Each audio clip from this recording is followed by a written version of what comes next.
இந்த வருடத்தின் நமக்கு தேவன் கொடுத்த வாக்குத்தத்தம் என்னது? என் சபையை கட்டுவேன் அப்படின்னு சொல்லி வார்த்தையை கொடுத்திருக்கிறார். இந்த வார்த்தைக்கு நிகரான ஒரு வார்த்தையை இந்த நாளில் நாம் சீடியாய் பார்க்க இருக்கிறோம்.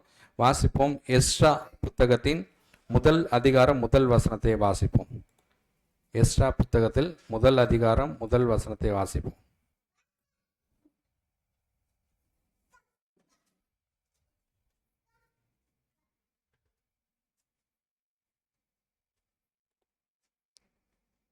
எரேமியாவின் வாயினாலே கர்த்தர் சொன்ன வார்த்தை நிறைவேறும்படி பெர்சியாவின் ராஜாவாகிய கோரேசுடைய 1ஆம் வருஷத்திலே கர்த்தர் பெர்சியாவின் ராஜாவாகிய கோரேசின் ஆவியை ஏவினதினாலே அவன், இங்க சொல்லப்பட்டிருக்கு, எரேமியாவின் வாயினாலே கர்த்தர் சொன்ன வார்த்தை நிறைவேறும்படி.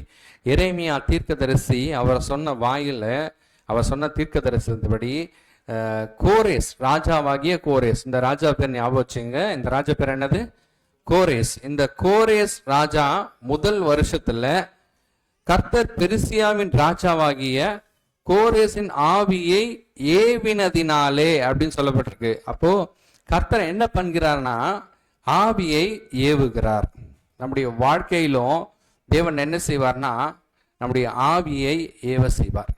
சில காரியங்கள்ல சில நேரங்கள்ல நம்ம செய்ய வேண்டிய காரியங்களை என்ன செய்வார்னா ஆவியானவர் உணர்த்துவார். இந்த காரியங்களை பண்ணு, இந்த காரியங்களை பண்ணாத, இந்த காரியத்துல நீ வேகமா செயல்படு, இதுல பொறுமையா காத்துரு அப்படின்னு சொல்லி ஆவியானவர் என்ன செய்வார்னா நம்முடைய ஆவியை ஏவுவார். இந்த சத்தத்திற்கு செவி கொடுக்கிற ஜனங்களாய் நம்ம இருப்போம்னா சரியாய் ஆவியானுடைய வழி நடத்துதலின்படி நம்முடைய வாழ்க்கையை நாம் தீர்மானித்து நடப்போம். ஆனா நிறைய பேர் என்ன செய்யறாங்கன்னா இந்த சத்தத்திற்கு கீழ்ப்படியாம போவதனால்தான் தங்களுடைய வாழ்க்கையில கோணலான மாறுதலான பாதையில அவங்க செல்ல வேண்டிய நிலைமை வருகிறது. தேவன் சொல்லுகிற வார்த்தைக்கு கீழ்ப்படியும் போது நம்முடைய பாதைகள்ல வரக்கூடிய இருளும் பயமும் தயக்கமும் திகிலும் எதுவுமே நம்முடைய வாழ்க்கையை மேற்கொள்ளாது, நம்முடைய மனதை மேற்கொள்ளாது. ஆனால் தேவனுடைய வார்த்தைக்கு கீழ்ப்படியாத ஜனங்கள் இதெல்லாம் கண்டு பயப்படுவாங்க. நம்ம தேவனை நம்பி இருக்கிறதுனால, கர்த்தருடைய வார்த்தையை விசுவாசிக்கிறதுனால நமக்கு பிரச்சனைகளே இல்லை, போராட்டங்களே இல்லை, பாதை முழுவதும் சமாதானமா அப்படியே நம்ம சொகுசா கம்ஃபர்ட்டா போயிடுவோம்னு நினைச்சிடாதீங்க. வாழ்க்கை என்னைக்குமே ஒரு கடினமான பயணம்தான். ஆனால் தேவனை நம்பி இருக்கிற பிள்ளைகளுக்கு அந்த கடினமும் எப்படி இருக்கும்னா லகுவாய் இருக்குமா, அவருடைய நுகம் மெதுவாய் இருக்கும் என்று சொல்லப்பட்டிருக்கு. அப்போ நம்முடைய வாழ்க்கையில போராட்டங்கள் காணப்பட்டாலும் அந்த போராட்டங்கள் ஒன்றும் நம்மை மேற்கொள்வதில்லை, அதெல்லாவற்றையும் நாம் தான் மேற்கொள்வோம். அல்லேலூயா. அப்போ தேவன் என்ன செய்கிறார், நம்ம உள்ளத்துக்குள்ள ஒரு ஆவியை கொடுத்திருக்கிறார். எத்தனை பேருக்கு அந்த ஆவி இருக்கு? அல்லேலூயா. அந்த ஆவியானவருடைய சத்தம் எத்தனை பேர் கேட்குது? நம்ம செபிக்கும் போது ஒரு காரியம் செய்யும் போது நமக்குள்ள தோணும். சில நேரங்களில் சில மனிதர்கிட்ட பேசும்பொழுது இந்த வார்த்தை பேசும்பொழுது அருமையா சாட்சி சொன்னார் சகோதரர். அந்த ஆட்டோல போகும்போது ஆட்டோக்கார்ட்ட அந்த வார்த்தையை சொல்லணும்னு சொல்லி, நானும் நிறைய நேரங்கள்ல இரவு நேரத்துல பிரயாணம் முடிச்சுட்டு ரயில்வே ஸ்டேஷன்லயும் மாடுதவன்லயும் வந்து இறங்கும்பொழுது ரேபிட்டோ புக் பண்ணுவேன். புக் பண்ணும்போது அதிகமாக காணப்படுகிறது வாலிப பசங்க தான். 25 to 35 வயது மதிக்கத்தக்க வாலிபர்கள் தான் நிறைய பேர் காத்து கொண்டு இருப்பாங்க. அவங்க கிட்ட அப்படியே பேச்சு கொடுக்கும்போது சொல்லுவாங்க, ரொம்ப நேரமா வெயிட் பண்றேங்க, கொசுக்கடியில வெயிட் பண்றேன், ரைடே கிடைக்க மாட்டேங்குது, ஏதோ 1 2ன்னு கிடைக்குது. சரி இவ்வளவுதான, தூக்கத்தை தொலைச்சிட்டு வீட்டுக்கு போலான்னு பார்த்தா அன்னைக்கு தான் சொல்லுவாங்க, நீதான் நிறைய சவாரி கிடைச்சிச்சு அப்படின்னுவாங்க. மனசெல்லாம் வலிக்குதுங்க அப்படின்னு சொல்லுவாங்க. முந்தினத்து வரும்போது அவர் சொன்னார், 35 வயது கிட்ட மதிக்கத்தக்கவர் அவர், எனக்கு 2 பிள்ளைங்க, எனக்கு வேற வேலை செய்யறதுக்கும் தெரியல, என்னால் முடியல, வண்டி பென்சர் ஆயிடுச்சு, அந்த பென்சர் போட முடியாமல் தள்ளிட்டு போனேன், சீட்டெல்லாம் கிழிஞ்சிருக்கு, எனக்கு வருமானம் இல்லை, அதனால இந்த தொழில் செய்கிறேன், எனக்கு வருமானம் வந்துடாதான் சொல்லி இரவு முழுக்க வண்டி ஓட்டுறேன், பகல் முழுக்க வண்டி ஓட்டுறேன், பெட்ரோல் போட வேண்டியதாக இருக்குது அப்படின்னு சொல்லி தன்னுடைய நிலைமையை சொன்னார். அப்போ அப்படி உள்ளவங்கிட்ட ஆவியானவர் சொல்கிறார், அந்த நேரத்தில் நம்முடைய உள்ளத்தை ஏவுவார். கர்த்தருடைய வார்த்தை நம்புங்க, இயேசுவை நம்புங்க, ஆண்டவர் உங்களுக்கு விடுதலை தர முடியும், உங்கள் வாழ்க்கையை மாற்ற முடியும் சொல்லி நம்மளால சாட்சி சொல்ல முடியும். இங்க கோரேசுடைய ஆவியை தேவன் என்ன செய்யறாரா, ஏவுறாராம். அல்லேலூயா. இன்னைக்கு நம்முடைய ஆவியையும் தேவன் ஏவி கொண்டு இருக்கிறார். இன்னைக்கு நம்ம அந்த வீட்டு கூட்டம் சொல்லியிருந்தோம் இல்லையா, அது ஆவியானவர் ஏவுதல் தான். ஆவியானவர் சொல்றார், வீட்டு கூட்டத்தை தொடங்கு, சபையை தொடங்கு, ஊழியத்தை தொடங்கு, இந்த காரியத்தை செய், இங்க ஜெபத்துக்கு போ, இந்த வேதத்தை வாசி, இந்த வார்த்தையை தியானி. ஆவியானவர் ஏவுவார். அந்த சத்தத்துக்கு நீங்க செவி கொடுப்பீங்கன்னா, அந்த சத்தத்தை நீங்கள் தெரிந்து கொள்வீர்கள் என்றால், உங்க வாழ்க்கையில வைக்கக்கூடிய ஒவ்வொரு அடியும் கர்த்தருடைய சித்தப்படி இருக்கும். அந்த உள்ள வரக்கூடிய அந்த சத்தத்தை கேட்காதவன், அந்த சத்தத்தை விரும்பாதவன், தன்னுடைய சுயத்தை விரும்புகிறவன் தேவனுடைய வார்த்தையை விட்டு விலகி போகிறவனா இருப்பான். இன்னைக்கு அந்த சத்தத்திற்கு நாம் செவி கொடுக்காமல் அல்ல, சத்தத்திற்கு கீழ்ப்படுகிற ஜனங்களாய் நாம் இருப்போம்னா, ஆசீர்வதிக்கப்பட்ட ஜனங்களாய், அநேகர் நம் மூலமாய் ஆசீர்வதிக்கப்படுகிறவர்களாய் தேவன் நம்மை மாற்றுவார். அல்லேலூயா. இவர் என்ன சத்தத்திற்கு, என்ன காரியத்துக்கு ஏவினார் என்று பார்க்கும்போது, இங்க 2ஆம் வசனத்துல நாம் வாசிப்போம். இதுல 2ஆம் வசனத்தை வாசிப்போமா? பரலோகத்தின் தேவனாகிய கர்த்தர் பூமியின் ராஜ்யங்களை எல்லாம் எனக்கு தந்தரளி யூதாவில் உள்ள எருசலேமிலே தமக்கு ஆலயத்தை கட்டும்படி எனக்கு கட்டளையிட்டிருக்கிறார். இங்க அந்த ஆவியை ஏவுறார் இல்லையா? எதுக்கு அந்த ஆவியை ஏவுறார்னா, இங்க சொல்லப்பட்டிருக்கு, யூதாவில் உள்ள எருசலேமில் தமக்கு ஆலயத்தை கட்டும்படி எனக்கு கட்டளையிட்டிருக்கிறார். அல்லேலூயா. இந்த வருஷத்தின் வாக்குத்தத்தம் என்ன? என் சபையை கட்டுவேன். இங்க வார்த்தை சொல்லுது, தமக்கு ஆலயத்தை கட்டும்படி எனக்கு கட்டளையிட்டிருக்கிறார். தேவனுடைய ஆலயத்தை கட்டும்படி அவருக்கு கட்டளையிடப்பட்டிருக்கிறது. இதற்காகத்தான் அவருடைய ஆவியை தேவன் ஏவினார். இந்த வேதத்துல பார்க்கும்பொழுது ஒரு சிலர் தான் இந்த ஆலயத்தை கட்டினார்கள். இதுல இவர் ஒருத்தர். இன்னொருத்தர் ஆலயத்தை கட்டினவங்க பேர் சொல்லுங்க. செருபாபேல், ஓகே. Solomon, okay. அவங்க வந்து சபையில் வேலை பார்த்தவங்க தான் அவங்க. பெசலியேல், எஸ்ரா, நம்ம எஸ்ரா தான் வாசிக்கிறோம். ஆலயத்தை பழுது பார்த்தாங்க, அலங்கங்களை கட்டினாங்க. அவங்க யாரு? நெகேமியா. ஆலயம் இடிக்கப்பட்டிருக்குன்னு சொல்லி அவர் துக்க முகமா இருந்தார். அப்போ அந்த ஆலயத்தை நேசிக்கிற ஜனங்களை நாம் பார்க்கிறோம். அதுல இவரு ஆலயத்தை கட்டும்படி எனக்கு கட்டளை இட்டிருக்கிறார். இன்னைக்கு நம்ம ஒவ்வொருத்தருக்கும் அந்த கட்டளை பிறப்பிக்கப்பட்டுள்ளது, அந்த அரசாணை பிறப்பிக்கப்பட்டுள்ளது. எதற்கு? ஆலயத்தை கட்டும்படியாக. அல்லேலூயா. ஆலயம் என்று சொல்லும்போது நாம் வெறும் கட்டடங்களாக மட்டும் பார்க்காமல், நம்முடைய ஆலயம் நாம் தான். தேவனுடைய ஆலயம் நாம தான். ஒரு வசனத்தை வாசிப்போம். 1 கொரிந்தியர் 3ஆம் அதிகாரம் 16ஆம் வசனத்தை வாசிப்போம். 1 கொரிந்தியர் 3:16.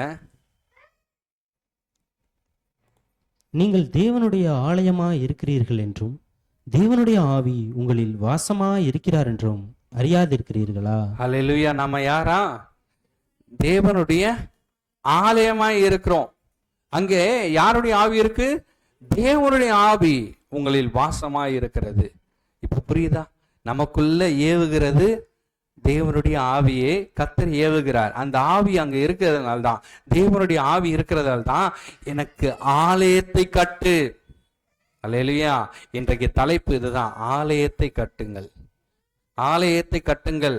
உடனே நம்ம வந்து இன்ஜினியரிங் பிளானை போட்டு, கொத்தனாரை கூப்பிட்டு, செங்கலை சிமெண்ட் வாங்கி நம்ம அந்த கட்டடத்தை நான் சொல்லவில்லை, நம்முடைய சரீரத்தை, நம்முடைய உள்ளத்தை, நம்முடைய குடும்பத்தை, நம்முடைய வேலையை, நம்முடைய ஊழியத்தை கட்டும்படியாக தேவன் கட்டளையிட்டு இருக்கிறார். அல்லேலூயா. இங்க நீங்கள் தேவனுடைய ஆலயமா இருக்கிறீங்க. உங்களுக்குள்ள அந்த ஆலயத்தை கட்டுங்க. இன்னைக்கு ஒரு கட்டடம் எப்படி இருக்க போகிறது அப்படின்றத நம்ம ஒரு டிஸ்கிரிப்ஷன் பார்க்க போறோம். அப்போ ஒரு கட்டடம், ஒரு ஆலயமோ இல்ல ஆபீஸோ இல்ல ஒரு வீடோ, இதெல்லாம் நம்ம ஒரு கட்டடம் கட்டுறோம்னு வைங்களேன். அதுக்கு முதல்ல என்ன பண்ணுவாங்க? ஃபர்ஸ்ட் ஒரு கட்டடம் கட்டுறவங்க என்ன பண்ணுவாங்க? பிளான் பண்ணுவாங்க. பிளான் பண்ணி தொடங்கும் போது கிரியை செய்ய அது தொடங்குறாங்க இல்லையா? ஃபர்ஸ்ட் என்ன பண்ணுவாங்க? ஒரு அஸ்திபாரத்தை போடுவாங்களா இல்லையா? அஸ்திபாரத்தை எவ்வளோ ஸ்ட்ராங்கா இருக்குன்ற பொறுத்து தான் கட்டடம் வந்து அவ்வளோ உயரங்களுக்கு வந்து எழுப்ப முடியும். அப்போ தேவன் சொல்லுகிறார், ஒரு வசனத்தை வாசிப்போம். 1 கொரிந்தியர் 3ஆம் அதிகாரத்திலேயே 11ஆம் வசனம். 1 கொரிந்தியர் 3:11. இருக்கிற அஸ்திபாரமாகிய இயேசு கிறிஸ்துவை அல்லாமல் வேறு அஸ்திபாரத்தை போட ஒருவனாலும் கூடாது. அல்லேலூயா. இப்போ ஆலயத்தை கட்டுன்னு தேவன் சொல்றார். ஆவியை தேவன் ஏவினார். இப்ப நம்ம வந்து ஒரு கட்டடத்தை கட்ட போறோம். ஜஸ்ட் இமேஜின், என் கூட நீங்களே இமேஜின் பண்ணுங்க, ஒரு கட்டடத்தை கட்ட போகிறோம். ஓகே, அப்போ நாம் தான் தேவனுடைய ஆலயம் சொல்லப்பட்டிருக்கிறது. அப்போ நமக்குள்ள ஒரு கட்டடத்தை கட்ட போறோம். ரெண்டுத்தையும் கம்பேர் பண்ணுங்க, நம்ம ஒரு கட்டடம், இது ரெண்டுத்தையும் கம்பேர் பண்ணும்போ, இப்போ ஒரு கட்டடம் கட்டும் பொழுது அதுக்கு முதலாவது என்ன நல்லா வேணும்னா பேஸ் மட்டும். ரோட்டுக்கு கீழே எவ்வளவு இறங்கி இருந்தாலும் சரி, எவ்வளவு உயரத்துல நம்ம பேஸ் மட்டும் போடுறது அப்படின்றது தான். அதுக்கு மேலதான் 10 மாடி கட்டடங்கள் 20 மாடி கட்டடங்கள் வந்து நிற்கும். அப்போ பேஸ் மட்டும் ரொம்ப ஸ்ட்ராங்கா இருந்தா தானே கட்டடம் வந்து ஸ்ட்ராங்கா இருக்கும்னு சொல்லுவாங்க. அப்போ இங்கே பவுல் சொல்லுகிறார், போடப்பட்டிருக்கிற அஸ்திபாரமாகிய இயேசு கிறிஸ்துவை அல்லாமல். அல்லேலூயா. நம்முடைய அஸ்திபாரம் யாரு? இயேசு கிறிஸ்து. ஒரு ஆலயத்தை கட்டுறீங்க, இல்ல ஒரு ஆபீஸ் கட்டுறீங்க, ஒரு வீடு கட்டுறீங்க, ஒரு அஸ்திபாரம் வேணும். இது கட்டடத்துக்கு. ஆனா நம்முடைய சரீரத்திற்கு, ஆலயமாகிய நம்முடைய ஆவிக்குரிய வாழ்க்கைக்கு நமக்கு ஒரு அஸ்திபாரம் வேணும். அந்த அஸ்திபாரம் யாருன்னா அவர் தான் இயேசு கிறிஸ்து. அல்லேலூயா. அப்ப அந்த அஸ்திபாரம் ஸ்ட்ராங்கா இருந்தா தான் நம்ம என்ன பண்ண முடியும்? அதுக்கு மேல நம்ம வளர்ச்சி அடைய முடியும். அந்த அஸ்திபாரம் ஸ்ட்ராங்கா இல்லைன்னா நம்மளால வளர முடியாது. அப்ப அந்த அஸ்திபாரம் யாரா இருக்கணும்னா இங்க சொல்லப்பட்டபடி போடப்பட்டிருக்கிற அஸ்திபாரமாகிய இயேசு கிறிஸ்துவை அல்லாமல் வேற ஒரு அஸ்திபாரத்தை போட முடியாது. பவுலோட ஸ்ட்ராங் ஸ்டேட்மெண்ட். நம் வாழ்க்கையில் அஸ்திபாரம் யாரு? இயேசு கிறிஸ்து தான். அவரை விட, அவரை மாற்றி வேற அஸ்திபாரத்தை போட முடியாது. என் வாழ்க்கையில, ஆலயமாகிய இந்த சரீரத்துல, என் ஜீவியத்துல, என்னுடைய வாழ்க்கை முழுவதுக்கும் ஒரே அஸ்திபாரம் அவர் இயேசு கிறிஸ்து மட்டும்தான். இன்னைக்கு கற்பாறையின் மேல கட்டப்பட்ட ஒரு சபை, மணலின் மேல் கட்டப்பட்ட சபை அல்ல. அது பெருவெள்ளம் வரும்பொழுது அது விழுந்துரும், இடிஞ்சிரும். ஆனா கற்பாறையின் மேல கட்டப்பட்ட சபை என்றைக்குமே விடாது, நிலை நிற்கும். இந்த திருச்சபை ஆரம்பிக்கிறதுக்கு கர்த்தர் கொடுத்த விஷனே அதுதான். கற்பாறையின் மேல கட்டப்பட்ட ஒரு சபையை தேவன் காட்டினார். அப்போ உறுதியான, அசையாத, நிலைத்த ஒரு காரியத்தின் மேல நம்ம என்ன செய்ய வேண்டும் என்றால் கட்டப்பட வேண்டும். அப்படிப்பட்ட காரியம் யாருன்னா அவர் தான் இயேசு கிறிஸ்து. அவர் மேல போடப்பட்டிருக்கிற அஸ்திபாரம் ஒரு நாளும் அது விழுந்து போவதில்லை. நீங்க கட்டடத்தை 10 மாடி கட்டினாலும் சரி, 50 மாடி கட்டினாலும் சரி, உங்க வாழ்க்கையில நீங்க வளர்ச்சி அடைகிற விகிதம் எவ்வளவு பெருசா இருந்தாலும் சரி, கர்த்தர் என்ன செய்வார்? உறுதியாய் நிற்கும்படியாய் செய்வார். சங்கீதத்துல வாசிக்கிறோம், கர்த்தரை நான் எனக்கு முன்பாக வைத்திருக்கிறேன், நான் அசைக்கப்படுவதில்லை. இயேசு கிறிஸ்துவை முன்னாடி நிப்பாட்டி நம்ம செய்யற எந்த செயலா இருந்தாலும் நாம் ஒருபோதும் அசைக்கப்பட்டு போக மாட்டோம், ஒருபோதும் விழுந்து போக மாட்டோம், ஒருபோதும் தோல்வி அடைய போதில்ல. தோல்வியை அடைந்தாலும் அதுல நம்ம வெட்கம் அடைந்து பின்னிட்டு போறதில்ல. திரும்பவும் எழுந்து நம்முடைய முடிவை அடைந்து தீர மட்டும், நம்முடைய இலக்கை அடைந்து தீர மட்டும் நம்முடைய ஓட்டம் இருந்து கொண்டே இருக்கும். இயேசு கிறிஸ்து மேல் கட்டப்பட்ட அந்த அஸ்திபாரம், இயேசுவின் நாமத்துல செய்யக்கூடிய அந்த செயல்கள், அல்லேலூயா, இது ஒருபோதும் நம் வாழ்க்கையில தோல்வியை தரப்போவதில்லை. பேதுரு மீன் பிடிக்க போகும்போது ராம் முழுதும் பிரயாசப்பட்டு ஒன்றும் கிடைக்கல. அடுத்த நாள் ஆகிலும் உம்முடைய வார்த்தையின்படியே வலையை போடுகிறேன்னு சொல்லி அவர் வார்த்தையின்படி நாம் வலையை போடும் பொழுது அங்கே திரளான மீன்கள் கிடைக்கிற. அவர் மேல படுகிற பிரயாசம், கர்த்தருக்குள் படுகிற பிரயாசம் விருதாவாய் இராது. அல்லேலூயா. எனவே உங்க வாழ்க்கையில அஸ்திபாரம் யார் மேல இருக்கணும்? இயேசு கிறிஸ்து மேல இருக்கணும். ஆமென். இப்போ ஒரு கட்டடத்துக்கு ஒரு அஸ்திபாரம் போட்டாச்சு. அஸ்திபாரத்துக்கு அடுத்து என்ன பண்ணுவாங்க? அஸ்திபாரத்துக்கு அடுத்து என்ன பண்ணுவாங்க? ஒரு அஸ்திபாரம் போட்டாச்சு, அதுக்கப்புறம் என்ன பண்ணுவாங்க? செவுரு எழுப்பாங்கல்ல, சக்க சக்கன்னு கல்லை வச்சு, ஹாலோபிளாக்ஸோ இல்லைன்னா செங்கலை வச்சு உடனே என்ன பண்ணுவாங்க? செவுரு எழுப்பாங்க. இதை தான் வாசிப்போம். அடுத்த வசனம் ஏசாயா 60ஆம் அதிகாரம் 18ஆம் வசனத்தை வாசிப்போம். ஏசாயா 60:18. இனி கொடுமை உன் தேசத்திலும் அழிவும் நாசமும் உன் எல்லைகளிலும் கேட்கப்பட மாட்டாது. உன் மதில்களை ரட்சிப்பென்றும் உன் வாசல்களை துதி என்றும் சொல்லுவாய். ஆமென். ஹல்லேலூயா. இப்போ அப்படியே என் கூட டிராவல் பண்ணுங்க. ஒரு கட்டடத்தை கட்ட போறோம், ஆலயத்தை கட்டுறோம். ஒரு பிசிக்கலா நம்ம பார்க்கக்கூடிய ஒரு பில்டிங். அஸ்திவாரம் போட்டாச்சு. இப்ப அஸ்திவாரத்துக்கு அடுத்து என்ன பண்ண போறோம்? ஒரு செவுரு எழுப்ப போறோம். செவுரு 4 பக்கம் சுத்தி எழுப்பின பிறகு என்ன பண்ணுவோம்? அந்த இடத்துல ஒரு நிலக்கால வச்சு ஒரு வாசல் வைப்போம். இப்போ அஸ்திபாரம். இப்ப ஆவிக்குரிய வாழ்க்கைக்கு வாங்க. ஆவிக்குரிய வாழ்க்கையில நமக்கு அஸ்திபாரம் யாருன்னு சொன்னோம்? இயேசு கிறிஸ்து.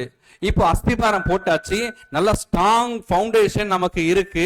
இப்போ இதுக்கு மேல நம்ம வந்து மதில்களை கட்ட போகிறோம், செவுரை கட்ட போறோம். அந்த செவுரு எதனால இருக்கணும்? ஆவிக்குரிய ஜீவியத்தை கம்பேர் பண்ணி பார்க்கும்போது இங்க சொல்லப்பட்டிருக்கிறது, உன் மதில்களை ரட்சிப்பென்றும். ஹல்லேலூயா. உன் மதில்கள், அந்த செவுரு, அந்த மதில்கள் எப்படி இருக்கணுமா? ரட்சிப்பின் மதில்களாய் இருக்கணுமா? அதுதான் நமக்கு பாதுகாப்பு. யாரெல்லாம் இயேசு கிறிஸ்து என்ற அஸ்திபாரத்தின் மேல் கட்டப்பட்டவர்களா இருக்காங்களோ அவங்க ரட்சிப்பு என்னும் மதில்களை அடுத்த நிலைக்கு போவாங்க. ஹல்லேலூயா. இயேசு கிறிஸ்துவை வாழ்க்கையில் ஏற்றுக்கொண்டவர்கள் ரட்சிப்பு என்னும் மதிலை அவர்கள் கட்டி தீர்வார்கள். அந்த மதில் என்ன செய்யணும்னா அவங்களுக்கு பாதுகாப்பை கொடுக்கும். ஒரு செவுரு என்ன பண்ணுது? ஒரு வீட்டுக்கு ஒரு பாதுகாப்பு கொடுக்குது. உள்ள இருக்கிறதெல்லாம் வெளியில தெரியாதபடிக்கு பத்திரமாய் பாதுகாக்குது.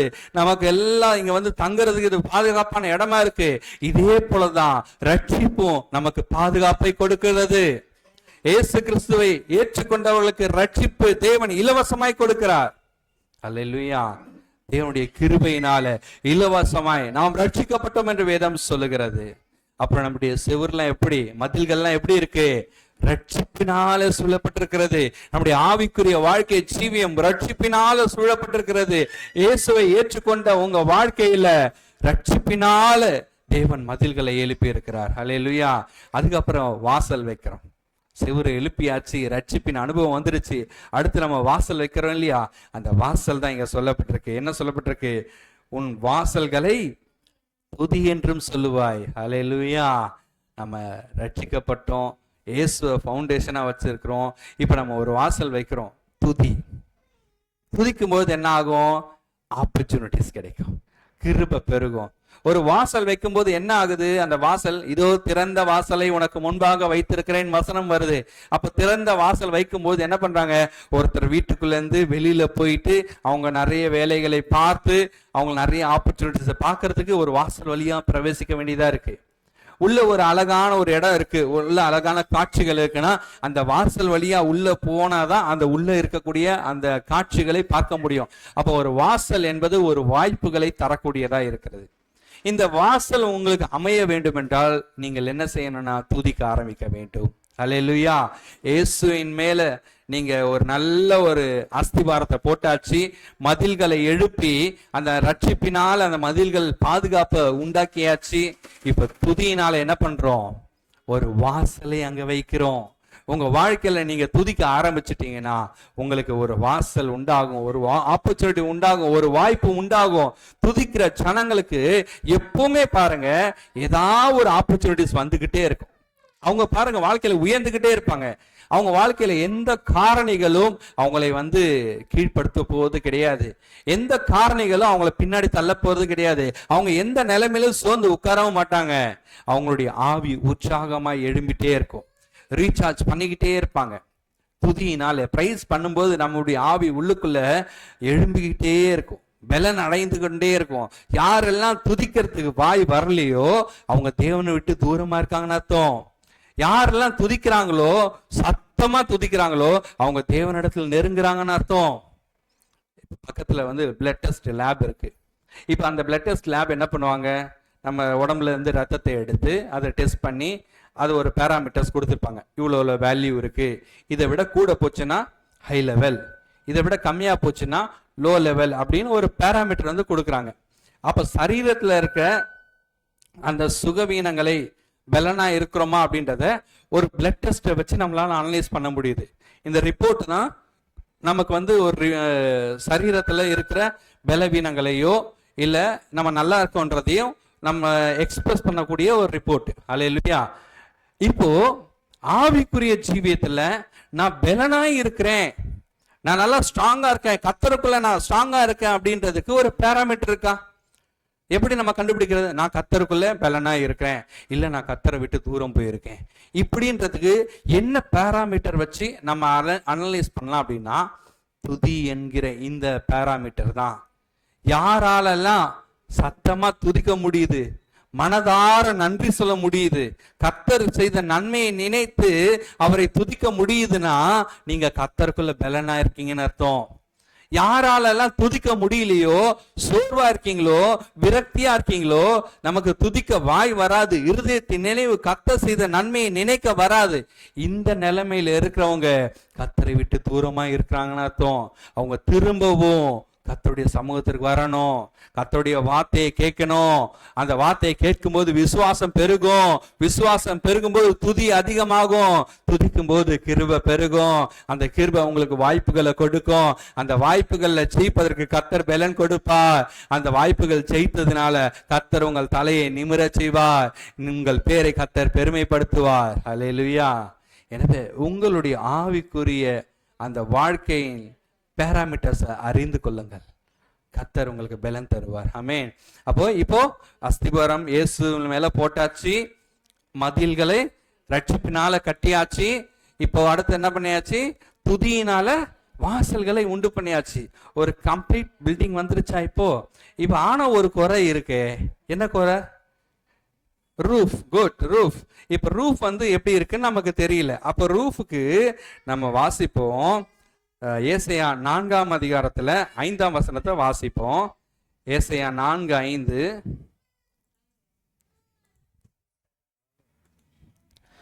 அப்பொழுது கர்த்தர் சியோன் மலையில் உள்ள எல்லா வாசஸ்தலங்களிலும் அதன் சபைகளின் மேலும் பகலில் மேகத்தையும் புகையையும் இரவில் கொழுந்துவிட்டு எரியும் அக்கினி பிரகாசத்தையும் உண்டாக்குவார். மகிமையானவைகளின் மேலெங்கும் காவல் உண்டாயிருக்கும். அல்லேலூயா. இப்ப பாருங்க, 6ஆம் வசனத்தையும் வாசிப்போம். பகலிலே வெயிலுக்கு நிழலாகவும் பெருங்காற்றுக்கு மலைக்கு அடைக்கலமாகவும் மறைவிடமாகவும் ஒரு கூடாரம் உண்டாயிருக்கும். அல்லேலூயா. இப்ப பாருங்க, ரூஃப் ஒரு கூடாரம். கூடாரம் என்ன பண்ணா ஒரு மறைவை கொடுக்குது. அப்ப பகலிலே வெயிலுக்கு நிழலாகவும் மழைக்கு அடைக்கலமாகவும் மறைவிடமாகவும் ஒரு கூடாரம் உண்டாயிருக்கும் என்று வேதம் சொல்லுகிறது. அந்த கூடாரம் எதனால மறைக்கப்பட்டிருக்குன்னா இங்க சொல்லப்பட்டிருக்குல்ல, அதுக்கு முந்தின வசனத்துல, அந்த முந்தின வசனத்தை வாசிப்போம் திரும்ப. அப்பொழுது கர்த்தர் சீயோன் மலையில் உள்ள எல்லா வாசஸ்தலங்களிலும் அதன் சபைகளின் மேலும் பகலில் மேகத்தையும் புகையையும் இரவில் கொழுந்துவிட்டு எரியும் அக்கினி பிரகாசத்தையும் உண்டாக்குவார். மகிமையானவைகளின் மேலெங்கும் காவல் உண்டாயிருக்கும். அல்லேலூயா. கர்த்தர் இந்த இடத்துல பாருங்க, அவருடைய பாதுகாப்பினால, அவருடைய காவலினால நம்மை மூடுகிறவராய் இருக்கிறார். இன்னைக்கு நம்ம மதில் எழுப்பியாச்சு, வாசலை வச்சாச்சு, இப்ப நமக்கு ஒரு மறைவிடம் வேணும். ஆண்டவர் தான் அந்த மறைவிடம். ஆண்டவர் தான். நம்ம ரூஃப் போடலாம், அழகழகா ஃபால் சீலிங் பண்ணலாம், இல்ல ஆர்கிடெக்சர் ஒர்க் பண்ணலாம், டிசைன் பண்ணலாம். ஆனால் இதெல்லாம் என்ன பண்ணுதுன்னா நம்மை பாதுகாக்குது. மழைக்கு ஒதுங்கக்கூடிய அடைக்கலமாய், மறைவிடமாய், வெயிலுக்கு ஒதுங்கக்கூடிய நிழலா. இப்ப ரூஃப் இல்லைன்னா என்ன ஆகும்? டைரக்டா நம்ம மேல விழும். அது பாதுகாக்கிறதுக்காக கர்த்தர் என்ன செய்யறாருன்னா, ஆவிக்குரிய வாழ்க்கையில பகல் மேக ஸ்தம்பத்தையும் இரவில் கொழுந்து விட்டு எரியும் அக்கினி பிரகாசத்தையும் உண்டாக்குவாராம். ஆவிக்குரிய ஜீவியத்துல இந்த பாதுகாப்பு ரொம்ப அவசியங்க. இல்லைன்னா பிசாசு எவனை விழுங்கலாமோ என்று வகை தேடி சுற்றி கொண்டு இருக்கிறான். நீங்க தேவ பிரசன்னத்துல அவருடைய பாதுகாப்புல இருக்கீங்களா? எப்படி உங்களால சொல்ல முடியும் நான் தேவ பிரசன்னத்துல தான் இருக்கேன், தேவ பாதுகாப்புல தான் இருக்கேன் அப்படின்னு சொல்லி எப்படி உங்களால சொல்ல முடியும்? அப்படின்னா உங்களால துதிக்க முடியுதுன்னா, உங்களால நன்றி சொல்ல முடியுதுன்னா நீங்க தேவ பாதுகாப்புல இருக்கீங்க, அவருடைய பிரசன்னத்துல தான் இருக்கீங்க, அவருடைய மறைவிடத்துல தான் இருக்கீங்க. அப்ப அவருடைய மேக ஸ்தம்பமோ அக்கினி ஸ்தம்பமோ உங்களை பாதுகாத்து கொண்டே இருக்கிறது. ஆனா துதி இல்லாத இடங்கள்ல என்ன ஆகுதுன்னா திறந்த வெளியா இருக்கு. பிசாசனம் விழுங்குறதுக்கு வகை தேடி சுற்றி திரிகிற அவனுக்கு இரையாக நம்முடைய வாழ்க்கையை மாற்றிக்கொண்டோம், ஆசைகளை கொண்டு வர நம்மை அழைத்து விடுவான். ஆனா நமக்கு மறைவிடமாய் தேவன் இருக்கிறார். அல்லேலூயா. மேக ஸ்தம்பமும் அக்கினி ஸ்தம்பமுமாய். ஆமென். நம்ம பாருங்க, மேக ஸ்தம்பம் மேலிருந்து பாதுகாக்குது, பாதை காட்ட பகலெல்லாம் கூட வருது.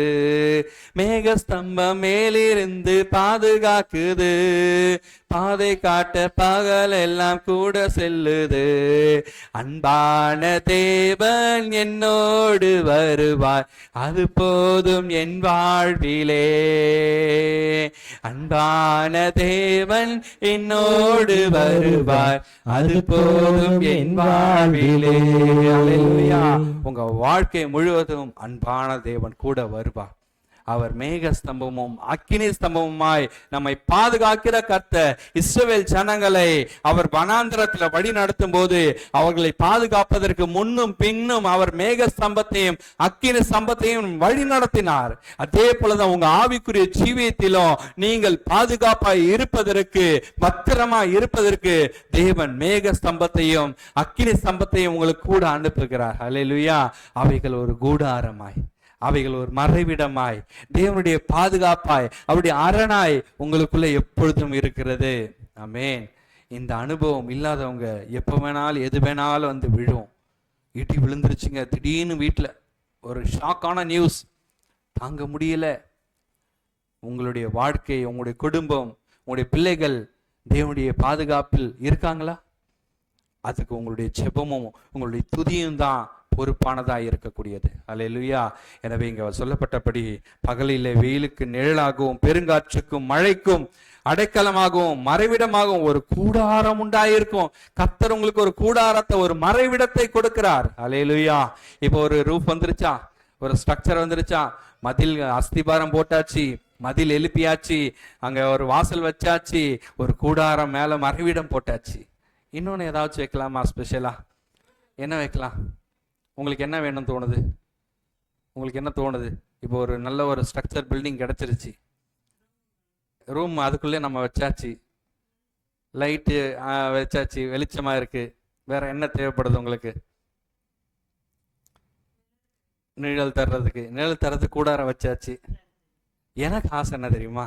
ஒரு வீடு கட்டினா, இப்போ நாங்க இருக்க வீடு கரெக்டா ரோட்டு ஒட்டி இருக்கு. பஸ் அப்படியே வாசல்ல இருந்து இறங்கினா எங்க வீட்டு வாசல்ல கால் வைக்கலாம், எங்க வீட்டு வாசல்ல டைரக்டா பஸ்ஸுக்குள்ள கால் வைக்கலாம். அப்படி ரோட்டை ஒட்டி இருக்கு. எனக்கு ஒரு ஆசை, இதுக்கப்புறம் நான் ஒரு வீடு வாங்குறேன், கட்டுறேன், நான் கத்துறேன், ஞானத்தை கொடுக்குறேன்னா ஒரு வீட்டு சின்னதா ஒரு வீடை கட்டிட்டு பெருசா தோட்டம் வைக்கணும்னு ஆசை. எத்தனை பேருக்கு அப்படி ஒரு ஆசை இருக்கு? நிறைய மரங்கள் இருக்கணும்னு சொல்லி. இப்போ வீடு கட்டியாச்சு, இப்போ ஒரு தோட்டம் வைக்க போறோம். அல்லேலூயா. அப்போ இன்னொரு வசனம் வாசிப்போம்.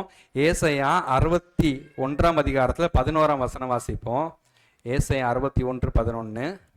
பூமி தன் பூண்டுகளை விளைவிப்பது போலவும் தோட்டம் தன்னில் விதைக்கப்பட்டவைகளை முளைவிப்பது போலவும் கர்த்தராகிய ஆண்டவர் எல்லா ஜாதிகளுக்கும் முன்பாக நீதியையும் துதியையும் முளைக்க பண்ணுவார். அல்லேலூயா. இப்போ ஒரு தோட்டம் வைக்கிறோம்னு வைங்களேன், அந்த தோட்டத்தில் என்ன பண்ணுவோம்? விதைகளை போடுவோம், செடிகளை நடுவோம்.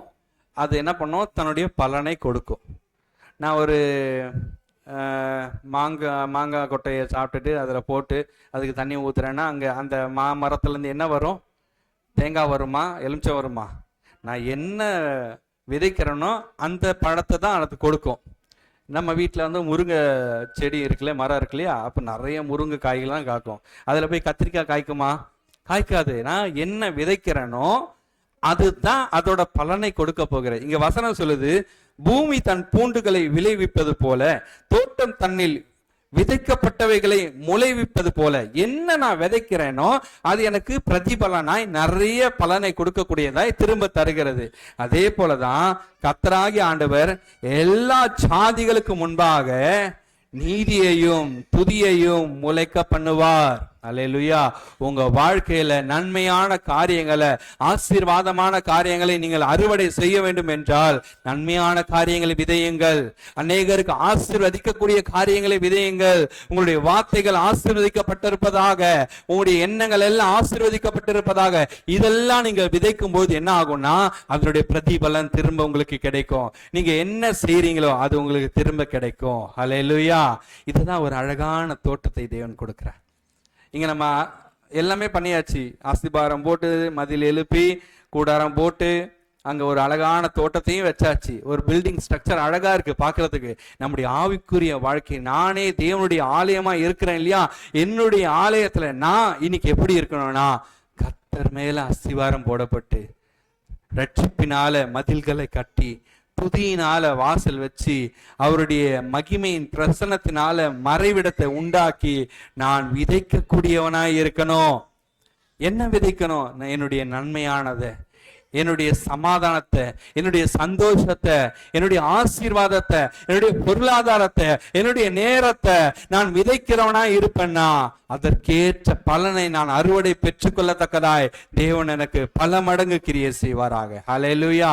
உங்க வாழ்க்கையில என்ன விதைக்கிறீங்களோ, உலகத்துல சொல்லுவாங்கல்ல, நீங்க என்ன விதைக்கிறீங்களோ அதுதான் நீங்க அறுப்பீங்க, அதுதான் உங்களுக்கு கிடைக்கும். முற்பகல் செய்யின் பிற்பகல் விளையும் சொல்லுவாங்க இல்லையா? அப்போ வேதம் சொல்லுகிற வார்த்தை தான் அவங்க சொல்றாங்க. வேதம் சொல்லுகிறது, உங்க வாழ்க்கையில நீங்கள் நீதியை விதைக்கிறவர்களாய், துதியை விதைக்கிறவர்களாய் இருப்பீங்கன்னா அதன் மூலமா கிடைக்கக்கூடிய பலனை நீங்கள் அனுபவிப்பீங்க. அல்லேலூயா. இந்த கர்த்தர் இந்த நாள்ல நம்மோடு பேசுகிறார். மறுபடியும் அந்த எஸ்றா 1ஆம் அதிகாரம் 2ஆம் வசனத்தை வாசிப்போமா? 1ஆம் அதிகாரம் 2ஆம் வசனம் வாசித்து முடிப்போம். எஸ்றா 1ஆம் அதிகாரம் 2ஆம் வசனத்துல. ஆமென். பூமியின் ராஜ்யங்களை எல்லாம் எனக்கு தந்தருளி யூதாவில் உள்ள எருசலேமிலே தமக்கு ஆலயத்தை கட்டும்படி எனக்கு கட்டளையிட்டிருக்கிறார். அல்லேலூயா. தமக்கு ஆலயத்தை கட்டும்படி எனக்கு கட்டளையிட்டு இருக்கிறார். இன்னைக்கு நம்ம எல்லாருக்கும் ஆண்டவர் கட்டளை எடுக்கிறார் ஒரு ஆலயத்தை கட்டும்படியாக. அல்லேலூயா. ஆலயத்தை கட்டண ஒரு இடத்தை பார்த்து கட்டடத்தை கட்டுவதல்ல, நானே தேவனுடைய ஆலயமா இருக்கிறதுனால என்னுடைய அஸ்திபாரத்தை நான் இயேசுவின் மேல போட்டுட்டு என் மதில்களை ரட்சிப்பினாலே கொண்டு வந்து என் வாசல்களை துதியினால உண்டு பண்ணி என் மறைவிடத்தை அவருடைய பிரசன்னத்தினால மகிமையினாலே நிரப்பி, அல்லேலூயா, அதே போல என்னுடைய தோட்டங்களை நீதியினாலும் துதியினாலும் உண்டு பண்ணும் பொழுது கர்த்தர் என்னுடைய ஆலயத்தை கட்டுவதற்கான பலனை கொடுப்பார். ஆமென். அல்லேலூயா. எனவே உங்க வாழ்க்கையில தேவன் சொல்லுகிற வார்த்தை, கட்டளை, ஆலயத்தை கட்டுங்கள். ஒவ்வொருத்தரும் ஆலயத்தை கட்டுங்க. கர்த்தர் அவருடைய பலனை கொடுத்து நம்மை மறுரூபப்படுத்துவார், நம்மை உயர்த்துவார், நம்மை ஆசீர்வதிப்பார். அவர் தான் கர்த்தர். சதா காலங்களில் கூட இருக்கிறவர் தான் கர்த்தர். உங்க வாழ்க்கையில ஆலயத்தை கட்டுவதற்கு ஒப்பு கொடுங்க.